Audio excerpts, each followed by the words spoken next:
हो गया।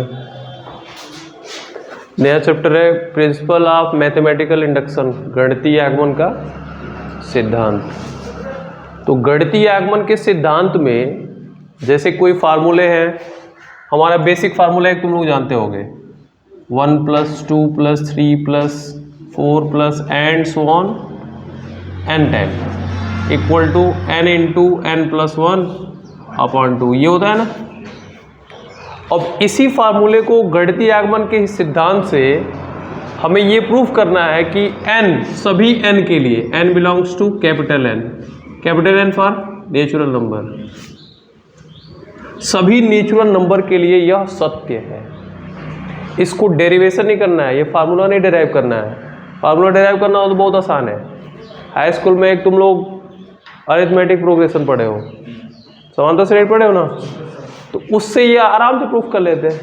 इसका एलएचएस लेते हैं, फर्स्ट टर्म है 1 एंड कॉमन डिफरेंस कितना जाता, 2 - 1 = 1 आ जाता।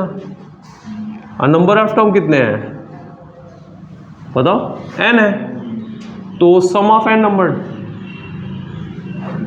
कितना होता है, sum of n number n/2 bracket 2a + n - 1 into d। तो इसे अगर प्रूफ करना चाहोगे तो देखो n/2 2 इंटू a का मान 1 और फिर प्लस n - 1 d का मान 1। देखिए कितना आ रहा है, n/2 ये कितना आ गया 2 + n - 1, यही ना है जी। तो दो में से घटा देंगे, कितना है n इंटू n + 1/2। तो ये इसका क्या है, डेरिवेशन है। हमें प्रूफ करना है कि n के सभी मान जो नेचुरल नंबर है उनके लिए ये जो कथन है वो सत्य है, स्टेटमेंट ये जो है वो ट्रू है। ये हमें प्रूफ करना है किससे, गणितीय आगमन के सिद्धांत से। तो गणितीय आगमन का सिद्धांत समझ गए होंगे। कोई फार्मूला होगा उसको प्रूफ करना रहेगा सभी n के लिए, मतलब जैसा फार्मूला उसके हिसाब से, ठीक है, उसको प्रूफ करना रहेगा कि उसके लिए सत्य है। तो उसमें ये बहुत आसान टॉपिक है, बहुत अच्छा ये चैप्टर है। देखिए क्या करना है, और इसके बहुत सारे यूजेज हैं 12th में।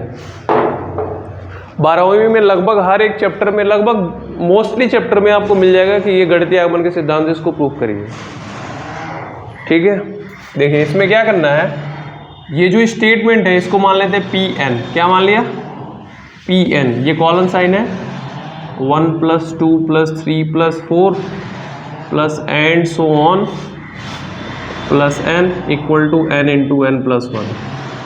मतलब इस पूरे को हमने क्या मान लिया है कि स्टेटमेंट Pn मान लिया। तो जब भी Pn की बात करेंगे तो ये पूरे की बात करेंगे, ठीक है। अब इसमें क्या करना है, स्टेप फर्स्ट, पहले स्टेप में क्या करना है, इसको चेक करना है कि n बराबर 1 पे ये जो स्टेटमेंट है ये ट्रू है कि फॉल्स है। सबसे पहला काम n = 1 पे चेक करेंगे ये स्टेटमेंट ट्रू है कि फॉल्स है। अगर फॉल्स होता है तो फिर आगे बढ़ने की जरूरत नहीं है, क्योंकि n बराबर 1 के लिए n भी 1 क्या है, नेचुरल नंबर है।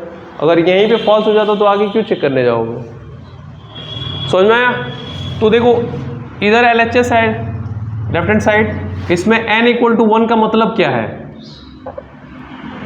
n बराबर 1 का मतलब एक टर्म, n बराबर 2 का मतलब 2 टर्म, n बराबर 3 अगर कहेंगे तो इसका मतलब 3 टर्म लेंगे, n बराबर 4 कहेंगे तो इसका मतलब 4 टर्म लेंगे।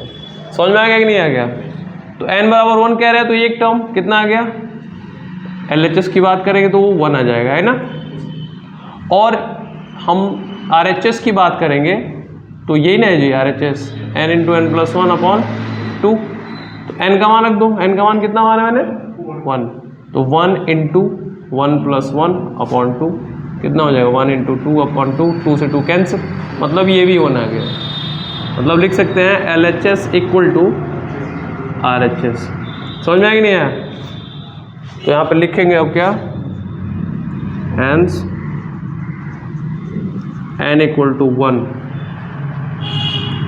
Hence the statement is true, statement is true when n = 1। पहला स्टेप खत्म। दूसरे स्टेप में क्या करना है, मान लेंगे एज्यूम n इक्वल टू के पर, ये स्टेटमेंट ट्रू है, n इक्वल टू के पर, और where k is belongs to क्या, नेचुरल नंबर इज ट्रू। मतलब दूसरे स्टेप में ये मान लेना है कि ये जो स्टेटमेंट है n बराबर k पर क्या है, सत्य है, ये हमको मान लेना है। ठीक है, तो जहां पे n होगा वहां पे क्या कर देंगे, k कर देंगे। तो यहाँ पे p k लिख सकते हैं, colon sign 1 + 2 + 3 + and so on plus k हो जाएगा यहाँ, और equal to k into k + 1/2। यहाँ तो कोई दिक्कत, इक्वेशन फर्स्ट मान लेते हैं, यहाँ तो कोई दिक्कत नहीं है। स्टेप थर्ड और लास्ट स्टेप है। अब हम प्रूफ करेंगे कि n बराबर k + 1 पर भी ये जो स्टेटमेंट है वो ट्रू है।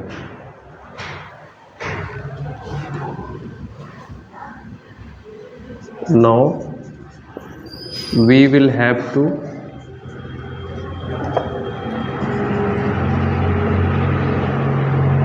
prove that n equal to k + 1, prove that statement is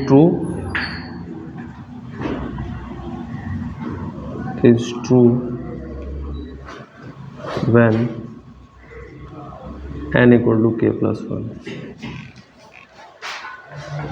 देखिए अब हम प्रूफ करेंगे, आप हिंदी में लिख सकते हैं कि अब हम सिद्ध करेंगे कि यह कथन n बराबर k + 1 पर सत्य है। और यह कैसे सिद्ध हो पाएगा, इसके जस्ट पहले वाले स्टेप से। समझ में कि नहीं आया? तो देखिए अब हम n की जगह पे क्या लिख देंगे, देखिए तो p k + 1 यहाँ हो जाएगा, equal to 1 + 2 + 3 plus and so on, plus यहाँ पे k + 1 हो जाएगा, कोई दिक्कत। और इधर n की जगह पे k + 1, और इसमें k + 1 करेंगे तो +1 ऑलरेडी है, k + 2/2। यहाँ तो कोई दिक्कत। अच्छा यहाँ पे 3 है, इसके जस्ट पहले, उसके जस्ट पहले, अच्छा k + 1 के जस्ट पहले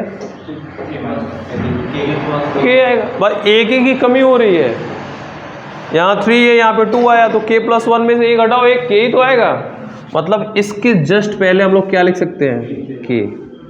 यहाँ तो कोई दिक्कत। इसके जस्ट पहले k - 1, k - 2, k - 3, ठीक है ना। अब हमें ये प्रूफ करना है कि ये स्टेटमेंट ट्रू है, ठीक। अब ये स्टेटमेंट ट्रू कैसे है, ये हम ये इसको मान लीजिए इक्वेशन नंबर 2। इसको हम जब प्रूफ करेंगे तो हमेशा इक्वेशन जो फर्स्ट रहेगा सेकेंड स्टेप का ही यूज करके उसको सिद्ध किया जा सकता है, क्योंकि सेकेंड स्टेप को हमने मान लिया ऑलरेडी कि यह ट्रू है। इस सेकेंड स्टेप को क्या माना गया है कि ट्रू है। समझ में आया कि नहीं? तो इसका क्या करेंगे, LHS ले लेंगे। LHS 1 + 2 + 3 plus and so on plus k + 1। यहाँ तो कोई दिक्कत। अच्छा यहाँ से लेके यहाँ तक चेक करो, स्टेप 2 में है, चेक करो यहाँ से यहाँ तक। इसके जगह पे क्या लिख सकते हैं, इस पूरे की जगह पे क्या लिख सकते हैं, k × k + 1/2 लिख सकते हैं, लिख सकते हैं। तो इसके जगह पे लिखेंगे k × k + 1, और ऑलरेडी यहाँ पे कितना है, /2 है ना, और प्लस k + 1। यहाँ तो कोई दिक्कत है किसी को? अब इसको आप सॉल्व करिए। इसमें कॉमन दिख रहा है कुछ? कभी भी इन सवालों को सॉल्व करने के लिए सबसे पहले जो कॉमन आपको दिखे उसको कॉमन ले लीजिए, आसान हो जाएगा। तो कॉमन क्या दिख रहा है, k + 1 दिख रहा है। ब्रैकेट के अंदर क्या आएगा, देखो k/2 और +1, यही तो आएगा। तो इसको जब सॉल्व करेंगे तो कितना आ जाएगा, k + 1 और यहाँ पे k + 2/2। चेक करो इसका RHS दिख रहा है, दोनों इक्वल आ गया, यानी लिख सकते हैं हैंस LHS = RHS। ये हमने प्रूफ कर दिया। अच्छा, इस प्रूफ का मतलब समझ रहे हैं, k+1 के जस्ट पहले क्या आता है, मतलब pk अगर ट्रू है तो pk+1 को हमने सिद्ध किया कि ये भी सत्य है। इसका मतलब अगर यह कथन 1 पे ट्रू था, मतलब k = 1 आ गया ना, तो k+1 बराबर कितना आएगा बताओ, 2 आएगा।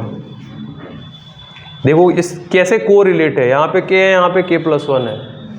तो पहला ऑलरेडी प्रूफ था, ट्रू था, उसमें एक जोड़ा तो दूसरा ऑलरेडी हो गया ट्रू। समझ में आया कि नहीं, मतलब यह भी ट्रू हो गया, यह भी ट्रू हो गया। और फिर आगे कैसे ये चलता रहेगा चेन के जैसे। अब इसको k = 2 मानो, मतलब क्योंकि ये पहले से ट्रू हो चुका है, फिर अगला क्या आएगा, k+1 = 3 आएगा। समझ रहे हो ना, कैसे चेन चलता रहेगा अनंत तक, क्योंकि नेचुरल नंबर कितने होते हैं, अनंत। समझ में आया कि नहीं आया। तो ये हो गया, तो यहाँ पे लिखेंगे क्या, hence Pn is true for all natural number. लिख सकते हैं, कोई दिक्कत, समझ में आया कि नहीं आया है। और गणितीय आगमन के सिद्धांत में सभी सवालों में बस यही 3 स्टेप फॉलो करने हैं, जितने सवाल हैं बस यही 3 स्टेप। अब जरूरी नहीं है कि इस तरीके के सवाल आए, हो सकते हैं डिविजिबिलिटी वाले आ जाएं, अभी आप धीरे धीरे करेंगे समझ में आता जाएगा। एक बार और देखिए, ये स्टेटमेंट था, पहला स्टेप क्या था, n = 1 पे चेक किया ये ट्रू है कि नहीं ट्रू है, तो चेक किया तो ट्रू था। दूसरा स्टेटमेंट क्या था, दूसरा स्टेप क्या था, n = k पर मान लिया कि ये कथन सत्य है। ठीक है, इसको मैंने लिख दिया सत्य है। फिर तीसरा स्टेप ये था कि n = k+1 पे हम यह सिद्ध करेंगे कि ये कथन सत्य है। ठीक है, उसको हमने सत्य दिखाया। ठीक, और उसका कंक्लूजन यहाँ पे लेके आया कि Pn is true for all natural number. कोई दिक्कत, नोट करिए।